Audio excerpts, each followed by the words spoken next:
What's up, all you beautiful people? Another whiskey review for you, and guess what? It's Thanksgiving time, so thank you for watching.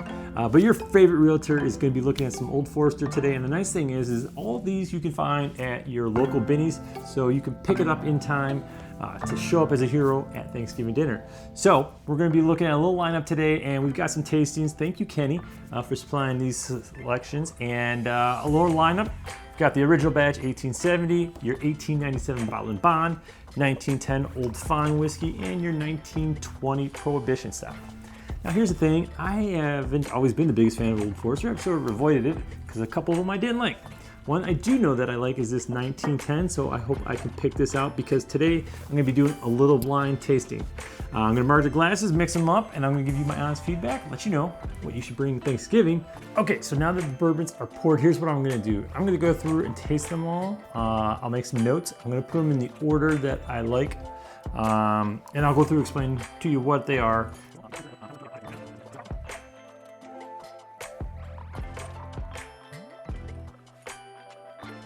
I'm going to go through the list. I've sort of got them in order now of my favorites. We're going to start over here on my right. And let's see, let's give this one a smell. Now this one's a little bit lighter.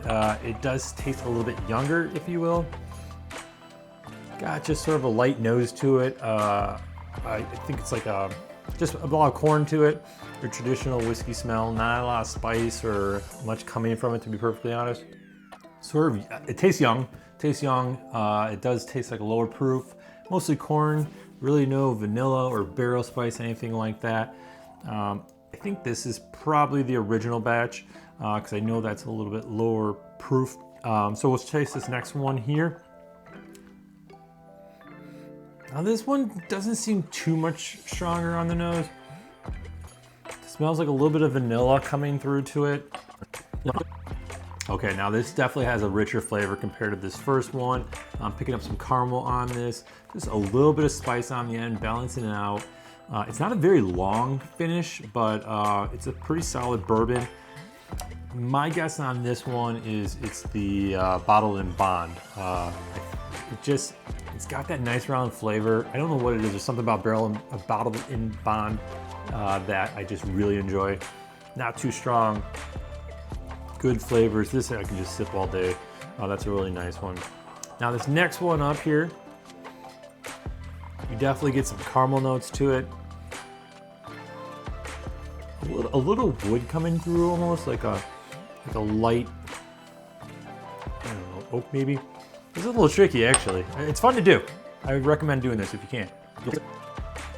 That's a good bourbon right there. That one's got a lot more flavor to it. You got a big, more of a brown sugar flavor coming through to it. You definitely get a little bit of spice to it, but it does blend together really well.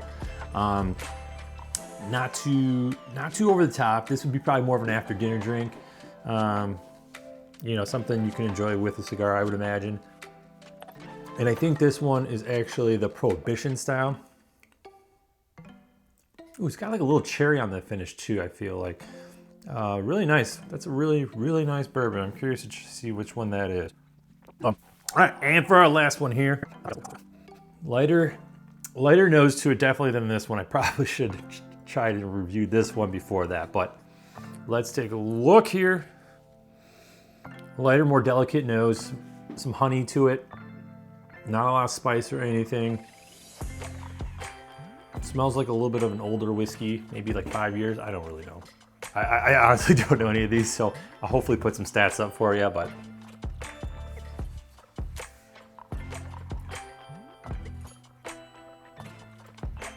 Yeah, that's nice. You get some honey coming through. You get a little spice to it, not too overpowering. You definitely notice it ramp up a little bit more, so it feels like that's probably a little bit more of an aged whiskey as well. And the flavor lingers on this one a little bit more also, but not overpowering. It doesn't like blast your senses. Not necessarily a barrel proof or anything like that, but a good whiskey. So I'm hoping this one is the 1910. Although if it's a cheap one, I'll be super happy because, hey, if you can find cheap whiskey and it's your favorite, awesome.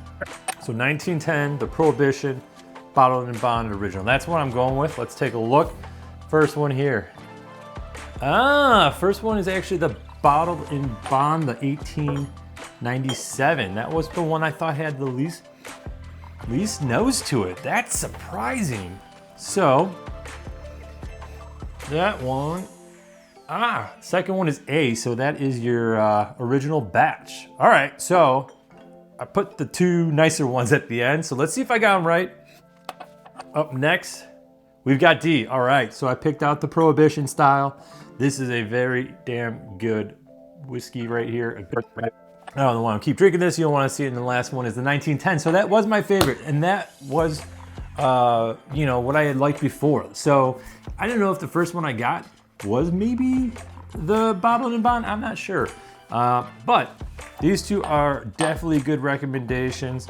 I think they're right around the $50, $60 price point. I'm not 100% sure, but I know you can find those at Binny's. Original batch, hey, that's not a bad whiskey. Definitely that would be good to mix as well. For price point, I think that one's only about $30. So there you are. Hopefully this is helpful, and hopefully I didn't ramble too much, but thank you so much for watching. I hope everyone has a fantastic, happy Thanksgiving. Spend it with loved ones, share a glass, share some laughs, and that's really what it's about. So take care. We'll talk to you soon. Bye.